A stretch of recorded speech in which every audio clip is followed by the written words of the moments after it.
ಇದೊಳ್ಳೆ ಸರೋಯ್ತಲ್ಲ, ಜೀವಮಾನ ಪೂರ್ತಿ ಎಲ್ರಿಗೂ ನೀನು ಅವ್ರು ಚಂದಾಗಿರ್ಲಿ ಇವ್ರು ಚಂದಾಗಿರ್ಲಿ ಅಂತ ಹಾರೈಸ್ತಾ ಇದ್ರೆ ನೀನ್ ಚೆನ್ನಾಗಿರ್ಲಿ ಅಂತ ನಿನ್ಗೆ ಹಾರೈಸೋರು ಯಾರು?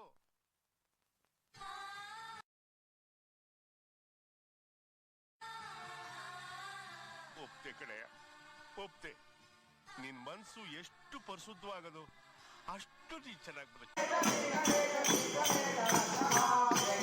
ದೇವ್ರು ನಿನ್ಗೆ ಒಳ್ಳೇದ್ ಮಾಡ್ತದ? ನಿನ್ ಜನ್ಮಕ್ಕೆ ಹೋಗೋ.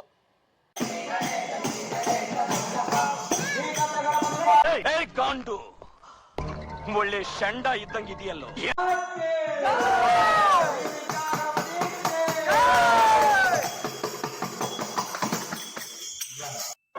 ಯಾವ ಇವೆಲ್ಲ ಬಿಡೋದಿಲ್ಲ ಅಂತವೆ.